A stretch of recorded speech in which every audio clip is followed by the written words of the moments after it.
Good morning, students. Welcome back.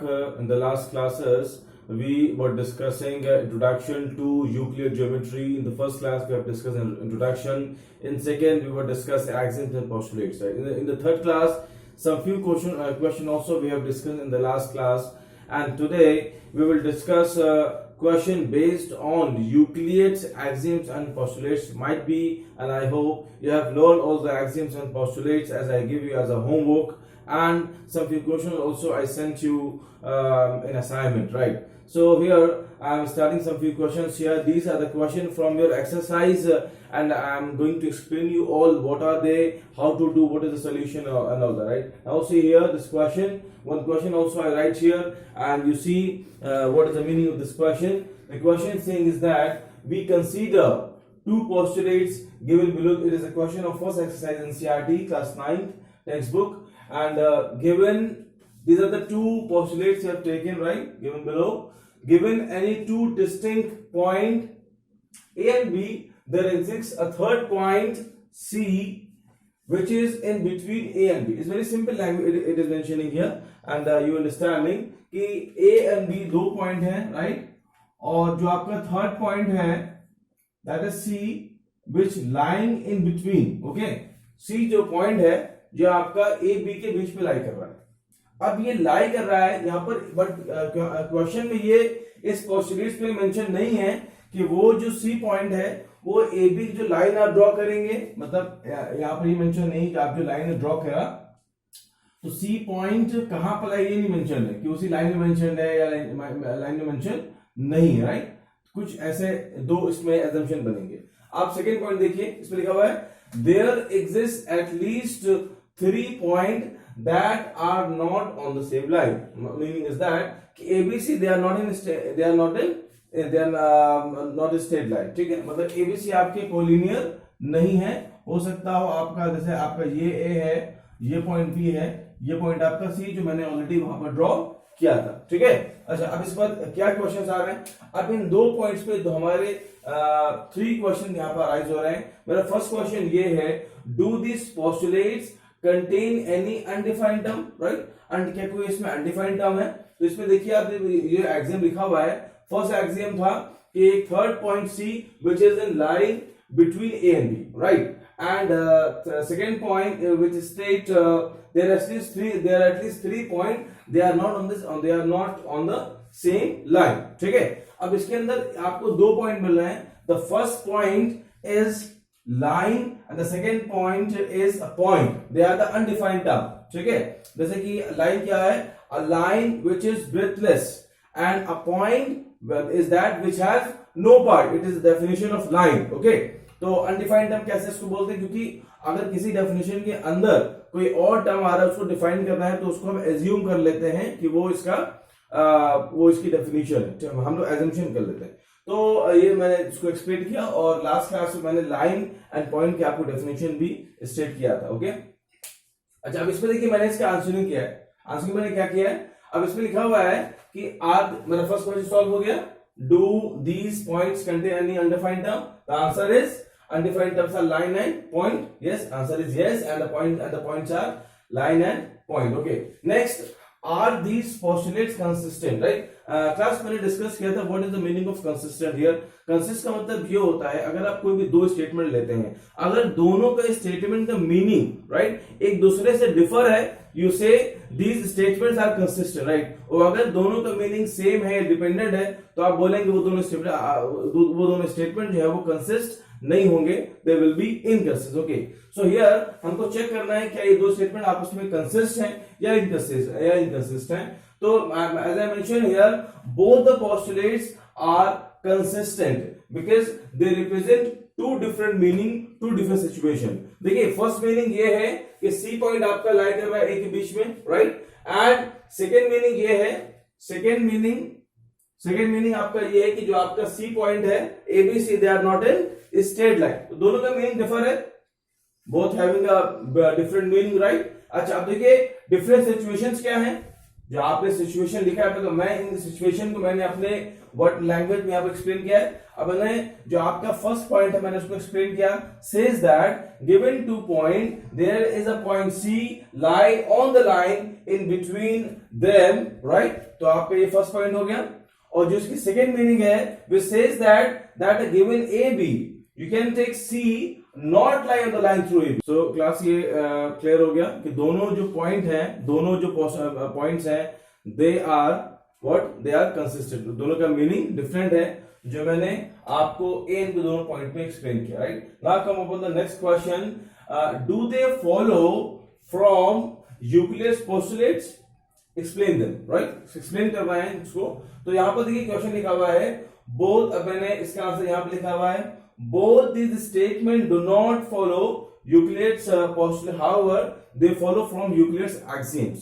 Actually ये एक Euclid's axiom को फॉलो कर रहे हैं। मैंने आपको एक एक्सियम बताई थी, वो एक्सियम ये है कि किसी भी दो डिस्टेंस पॉइंट से कोई एक ही लाइन पास हो सकती है, राइट। जैसे फॉर एग्जांपल आपने देखा, यहाँ पर आप देख रहे हैं ना ए एंड बी दो पॉइंट है, यहाँ से कोई एक ही लाइन तो पास हो रही है ना, लाइन एल। अगर आप इस लाइन की आप नेमिंग कर दें line L, so line L is passing through the point A and B, right? So there is only one line which is passing through two distinct point, right? So I mentioned here it is not postulate, this is the axiom of Euclid, okay? So here I mentioned and also I mentioned the postulate axiom as well कि वो axioms क्या है। So given two distinct point there is a unique line that passes through them। So class आपको देखिए aim क्या है, what is the aim? Aim is you have to understand the question very clearly, right? So what the question we discussing here, so aim is not just you copy down the question and copy, this is not the aim. The aim is that you see that question and you learn that question, right? After this the question should be, that must be learn, आपको learn हो जाना चाहिए, आपको understanding इतनी इस level की understanding होना चाहिए कि after that, after my explanation, if I call you on the board and I say you explain this question and write the answer, so you can do it on that time, right. So class, you understand, you listen my thing, what I am explaining you and what the question is, okay? So everyone just see it again, you read the question, you read the answer, right? And you pause the video and copy down the answer, and as well the question might be in your PDF file also, you can write it from there as well, from here as well, okay? And this is the answer, you copy down this question in your assignment copy, okay?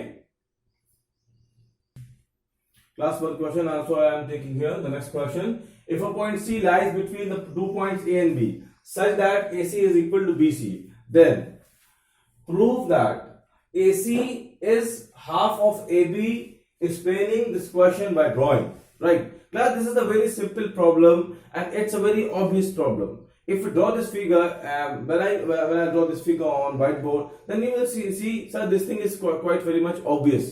But the question is that if this question comes here in your exam, so how will you do? So we use we also have to specify the required axioms on that step, right? जहां पर जिस भी axioms या postulates की आपको requirement है as a reason, तो आपको वहां पर mention करना होगा। As example, आपने क्लास 8 में congruency of triangle स्टडी किया होगा। In that problem, in those problem also you are using reasons, right? SAS and all that आपको हो सकता हो learned हो, नहीं learned होगा तो मैं अभी हम लोग प्रैक्टिस करेंगे, इसके बाद नेक्स्ट प्रॉब्लम हमारा आएगा। तो अब देखिए क्लास, अब इसमें मैं कैसे करूंगा, अब इसमें मैं लिखूंगा AC is equal to BC, right? अब इसका रीजन क्या होगा? The reason is that it is given in question, okay? So I write here given. It's very simple thing. After this, I add AC on both the side. I add AC here and also in this part as well, okay? अब इसमें, अब यहां पर एक point है, यहां पर आपको एक लिखना है axioms, if equals are added to equals, if equals are added to equal, then the whole are equal, okay? ये axiom था, it was one axiom might be have learned and I wrote it in my assignment as well. Then the whole is equal, okay? The whole is equal. ठीक है, अब यहां पर आपने equal में add किया, इक्वल आपने AC AC इक्वल ऐड किया, it become 2AC, AC plus BC कितना हो रहा है, आप ड्राइंग कर लीजिए, ड्राइंग किया आपने, ये आपका A है, ये पॉइंट आपका C है, ये पॉइंट आपका B है, तो AC प्लस BC में क्या बनेगा, AB मिलेगा, राइट। आपको ड्राइंग भी ड्रॉ करना था, तो it become AB, right. And now the AC is AB divide by 2, right, and now this is hence proved, okay, it is hence proved. Copy down this question. Class मैंने question number 5 लिया है from the first exercise.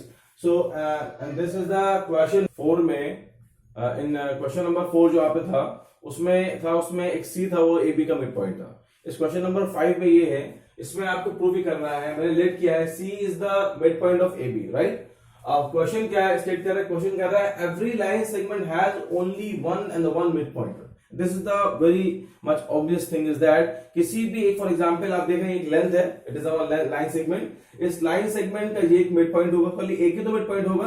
अब आपको इस बात को prove करना है कि किसी भी लाइन सेगमेंट का एक ही मिड पॉइंट होता है। आप इसे कैसे प्रूव करेंगे, आप यहाँ देखें, मैं यहाँ पे ड्राइंग करता हूं, इस ड्राइंग में फॉर एग्जांपल ये आपका लाइन AB है और इस AB के अंदर I am taking the 2 mid point. मैं पहले एज्यूम कर रहा हूं there are the 2 mid point, right, of AB, मैं एज्यूम कर रहा हूं, एक रॉन्ग एजम्पशन हम करेंगे। आप देखिए यहां आपने एक C पॉइंट लिया, यहां पे एक D पॉइंट, राइट। अब आप लिखेंगे let we assume there are 2 mid point, there are 2 midpoint of line segment AB, okay, आपको मिला। अच्छा, अब इसके बाद आप क्या करेंगे, अब अगर आपने क्वेश्चन नंबर 4 में क्या देखा था, और क्वेश्चन नंबर 4 में आपने हम लोगों ने प्रैक्टिस किया था, अगर आपका ये पॉइंट C, ये पॉइंट आपका B है, राइट, तो AC क्या होगा, AC is AB by 2 होगा, नहीं होगा। Question number 4 just previous problem में मैंने आपको ये बताया था, ओके। तो ये रफ पार्ट है, तो आप ड्रॉ आउट करिएगा। So here I am taking C and D are the 2 mid point, okay. C भी एक मिड पॉइंट है, D भी एक मिड पॉइंट, मैंने एक रॉन्ग एजम्पशन ले लिया, ओके। अब इसको प्रूफ कर देंगे लास्ट में कि जो हमने एज्यूम किया था, our assumption is wrong, okay. So I am going to start, let C is the midpoint. आप पहले आप first I am taking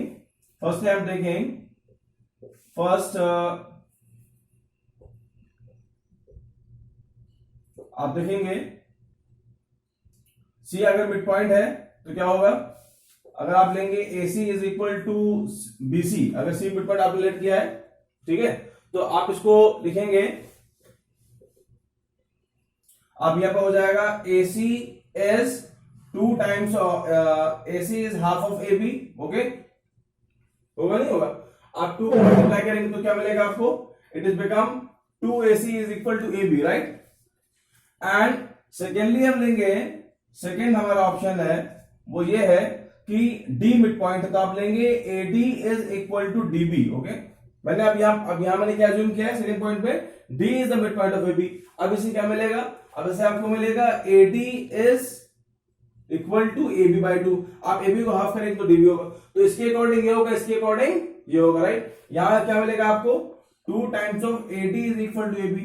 अब आप देख रहे हैं फ्रॉम 1 and 2 आपने क्या देखा, we observe that it is also AB, that is also AB, right. So 2 twice of AC is equal twice of AD। तो आप यहां लिखेंगे from equation 1 and 2 we getting 2 times of AC is 2 times of AD, okay. अब यहां पर 2 and 2 cancel होगा, but cancel होने में आपको रीजन देना पड़ेगा। आपने यहां लिखेंगे AC is equal to AD, which actions we will use here, we use thing which half of the same thing also will be equal, right। अगर कोई भी दो चीजें इक्वल हैं, अगर हमको हाफ करते हैं then half also will be equal, right। so आप लिखेंगे if we half of any equal part then the remaining part also will be equal, okay। Will be equal. ठीक है, ये आपकी 7th एक्सियम थी, मैंने आपको स्टेट किया था कि अगर आप किसी भी इक्वल पार्ट का हाफ करते हैं, if a half of any equal part then the remaining part also will be equal. Okay, तो मैंने इसको हाफ किया। अब देखिए मैंने अब ऐसा नहीं कि आप जनरल मैथमेटिक्स में आप कहीं भी 2 कैंसिल कर रहे हैं तो आपको ये रीजन देना है, बट हाँ यूक्लिड ज्योमेट्री में अगर आप ये क्वेश्चन कर रहे हैं तो आपको ये सोल्यूशन आपको it is must here to specify to write this reason here with this statement. तो आपका AC इक्वल टू AD हो गया। अब आपने क्या ऑब्जर्व किया, आपने ऑब्जर्व किया, देखिए फिगर पे आइए, AC is equal to AD। अब AC AD कब इक्वल होगा, when point C coincide on D।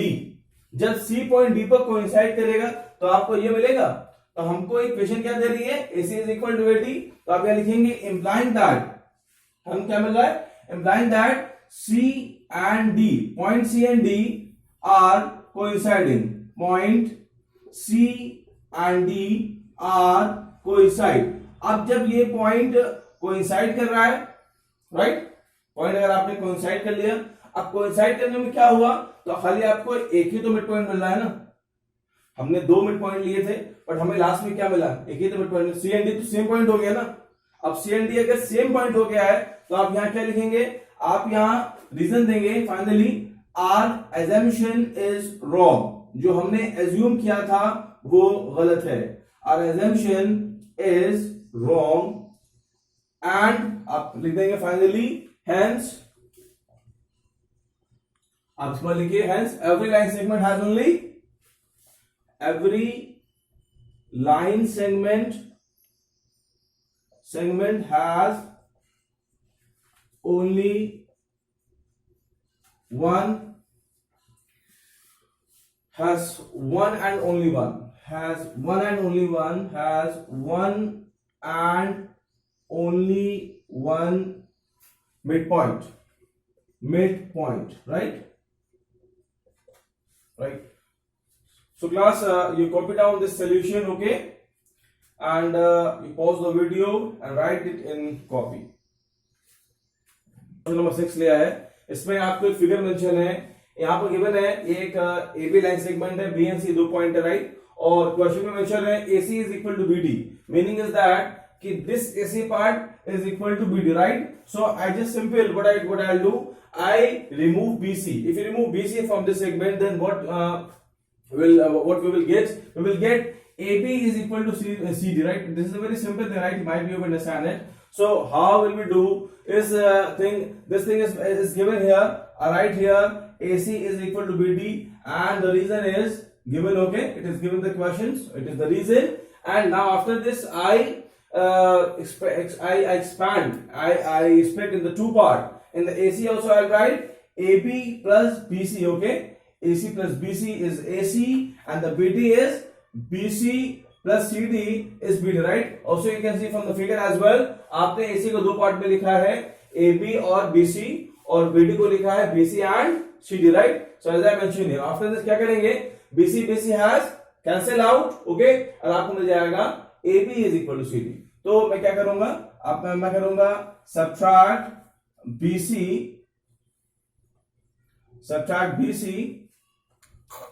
from both the side,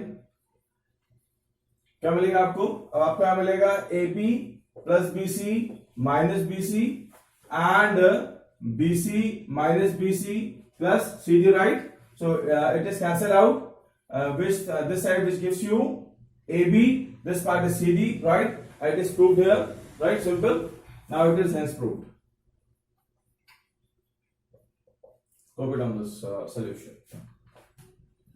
Class मैंने यहाँ पर एक क्वेश्चन लिया है जो second, it is of second exercise of this chapter, the first question of second exercise question, it is based on the fifth Euclid's fifth postulate. That was, fifth postulates क्या था कि if you just take a 2 line, right, and not parallel to each other, and one another line which intersect to each other, right, and that if the angle between if the sum of co-interior angle is less than 180, then on that side the line will be intersect to each other, right? मैं एक figure draw करता हूँ axiom 5 का, sorry postulates 5 का, आप इसमें देखिए। तो पहले थोड़ा सा मैं इसको रिव्यू दे दूं, उसके बाद मैं एक्सप्लेन करता हूँ।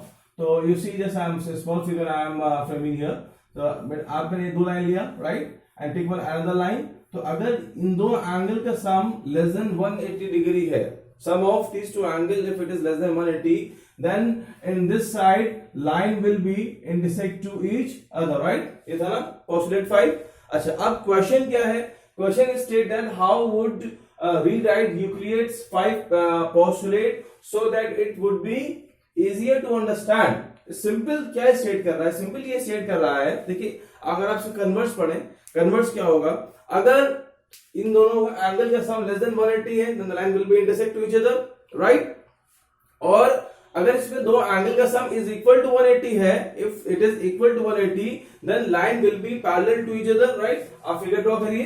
तो अगर आप देखिए, अगर आपकी ये दो लाइंस हैं, आपने इसको बनाया पैरेलल, ओके, और आपने ये लाइन बनाया है, तो अगर आपकी जो ये एंगल आपके होंगे 90, ओके, तो sum of this two angle is 180। अगर इन दो एंगल से 180 है, then line will be parallel। तो इस सिंपल चीज को मैंने यहां पर थोड़ा सा एक्सप्लेन किया है, ध्यान दीजिएगा।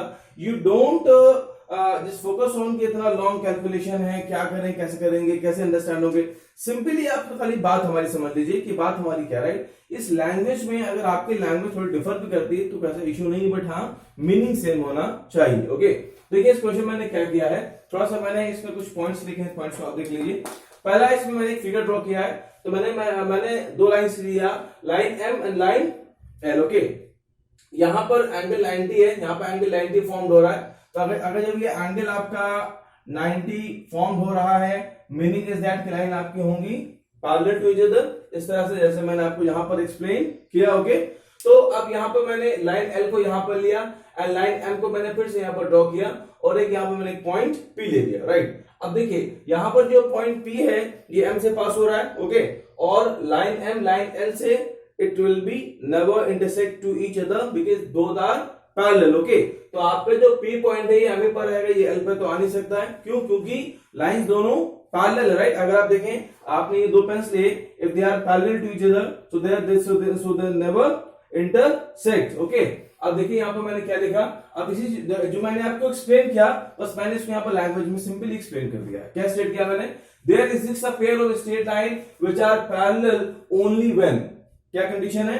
कंडीशन है perpendicular distance between them remains same everywhere, meaning is that distance between the parallel lines becomes distance are same, मतलब ये जो distance है, these distance are same to each other everywhere। आप जानते हैं इस बात को, ये भी एक obvious सी बात है। Second point है the never have any point of intersection, means these two lines never intersect to each other, okay, it is second point, okay। Now let us consider a line L and a point P।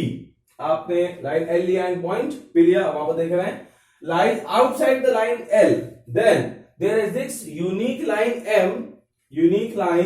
M, ये मैंने एक और line लिया, unique line M and passing through P and parallel to L, meaning is that आपने यहां पे एक line लिया जो P पॉइंट से पास हो रहा है और L से क्या है, पैरेलल है, ओके।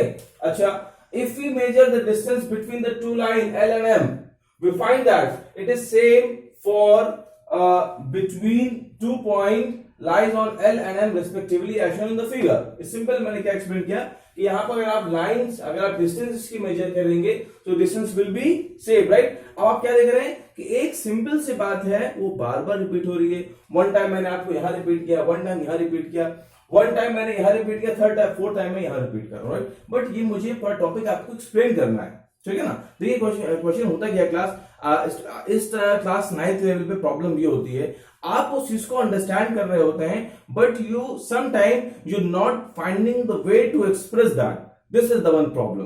तो ये जो मेरा होल कैलकुलेशन है, जो मैं इतना टाइम दे रहा हूं आपको, यहाँ पर जो मैं क्वेश्चन एक्सप्लेन कर रहा हूं, मेरा एम क्या है कि आपके माइंड में एक अंडरस्टैंडिंग आए कि अपने इस क्वेश्चन को किस तरह से मुझे एक्सप्रेस करना है एग्जाम में, राइट। तो यहां पर आप इसको समझ रहे होंगे। तो मैंने लास्ट पॉइंट क्या लिखा, सो अब मैंने डिस्टेंस लिखा है, this point AT, BQ, CR, DS all will be equal to each other, ये भी आप जानते हैं। Hence line L and M are equidistant from each other and they do not have any intersecting point. Okay class, so you copy down this question and you understand it. Class, second problem of the second exercise of your chapter. Question is, does Euclid set fifth postulates implying the existence of parallel lines? Explain. Right. तो ये जो आपने fifth axiom आपने explain किया, जिसमें आपने ये understand किया कि जिस साइड की इंटीरियर एंगल, राइट, जैसे आपने यहाँ पर देखा A B and C D दो लाइंस लिया आपने, and this is the line PQ falling on AB and CD, और इस साइड पे angle 1 and 2, the sum of these two angle is 180, okay, less than 180, so line will be intersect on the same side, okay, और जिस lines में अगर angle 1 and 2 का सम is equal to 180 है, so these lines never intersect to each other and these both lines will be parallel, okay. तो जो आपका fifth axioms में फिफ्थ जो पोस्टुलेट है, इस फिफ्थ पोस्टुलेट्स में पैरेलल लाइन का यहाँ पर एग्जिस्टेंस प्रोड्यूस हो रहा है, राइट. तो आंसर मैंने लिखा, the answer is yes, okay, and explain. तो यहां से मैंने एक्सप्लेन किया, एक्सप्लेनेशन दिया है. मैंने यहाँ पर दो लाइंस लिया है A B and C D, okay. PQ line fall कर रहा है, ये एंगल 1 है, ये एंगल 2 है. मैंने यहाँ पर लिखा angle 1 and 2 is less than 180, okay. Then on extending, जब आप एक्सटेंड करेंगे this line further, under such condition they will intersect at point G, okay. तो ये दोनों लाइंस आ रही हैं और G पॉइंट पर इंटरसेक्ट हो रही हैं, okay. It is the fifth postulate. अच्छा, अब इसका रिवर्स देखिए. अब अगर आप इन दो एंगल्स में सम लेते हैं 1 and 2, राइट, आपने अगर एंगल 1 and 2 लिया, अगर इन दो एंगल का सम क्या है, इज इक्वल टू 180 है, तो आपने क्या लिखा, then on extending this lines never intersect to each other, okay. Lines intersect नहीं हो रही है, then this lines will be called parallel to each other. तो मैंने लिखा this means AB is parallel to CD, right? So this is the solution of the second question, right? You draw the figure and you copy down. थोड़ा सा इसमें add कर लीजिए, इसे कर लीजिए figure 2. It is figure 2 and यहाँ पे लिख लीजिए as shown in figure 2, okay? As shown in figure 2. Okay class, so now class, your chapter is over now, okay. So after this you do all the question what I explained you in the last three classes, okay, and including today, whatever I explain you learn the postulates. I am telling you again, this is the important part, okay, and this will come in your exams, okay, and some few assignment also I am sending you today as well, and you do in your copy, okay, and do what the question I explained you and today. You every question you write down question and answer, you copy down in your copy, okay, and after this some few assignment also I am giving you, that also you copy down in your copy, okay class. I hope you understand this topic, and here we studied Euclid geometry with the flat surface, all right. And one another term also which emerge out from this chapter, it's called a non-Euclidean geometry. So non-Euclidean geometry, it comes on the curved surface, right? It comes on the curved surface. एक short view आप थोड़ा सा एक आप view लें non Euclid geometry का, उसके बाद चैप्टर हम फिनिश कर रहे हैं यहीं पर, ओके. यहाँ क्लास यहाँ पर एक और टर्म इमर्ज आउट हो रहा है, it's called non Euclidean geometry, और यहाँ पर ये फेल हो रहा है from the fifth postulates of Euclid. Fifth postulates में स्टेट किया गया था कि अगर एंगल दो लाइंस का अगर एंगल लेस देन 180 है तो लाइंस आपके आपस में इंटरसेक्ट होंगी. बट यहाँ पर प्रॉब्लम ये है, ये आपका एक स्फीयर है, स्फीयर के अंदर एक प्लेन एक इंटरसेक्ट किया है, तो आप यहाँ पर आपको सर्किल मिला है, तो ये सर्कल्स हैं और आपने लाइन ड्रॉ करी, ओके. तो अब आप यहाँ क्या देख रहे हैं, इस दो लाइन जो आपको दिख रही हैं, this lines that are parallel, ये लाइंस हैं आपकी, इनका एंगल सम 90 है, 90 प्लस 90 180 होता है, ये भी आपको 90 180 हो गया. तो अब लेकिन ये 180 है, बट आफ्टर दिस लाइन आपके एंड पॉइंट पर इंटरसेक्ट हो रही है, तो फिफ्थ पोस्टुलेट यहां पर फेल हो रहा है, राइट. तो जब फेल हो रहा है तो ये मैथमेटिक्स का एक बड़ा अचीवमेंट था कि एक नया ट्रेड, एक नई फील्ड यहां से इमर्ज आउट हो रही है. उस ज्योमेट्री को आप बोलेंगे नॉन यूक्लिडियन ज्योमेट्री, और समटाइम्स इसको बोलते हैं spherical geometry, right. It is such cases में इसको बोलेंगे स्फेरिकल ज्योमेट्री. तो स्फेरिकल ज्योमेट्री में इस केसेस में फिफ्थ पोस्टुलेट फेल हो रहा है, राइट. तो एक नया ज्योमेट्री फॉर्म हो रहा है, it's called non Euclidean geometry, okay. तो ये मैं थोड़ा सा मैंने आपको एक शॉर्ट फ्यू सेकंड्स का मैंने आपको एक मैसेज दिया अबाउट नॉन यूक्लिड ज्योमेट्री की कैसे हो रहा है, किस वजह से हो रहा है, राइट। तो मैंने रीजन दिया। I hope you understand your class and what I said you complete your homework, all right, and stay home, stay safe, right? Okay, goodbye.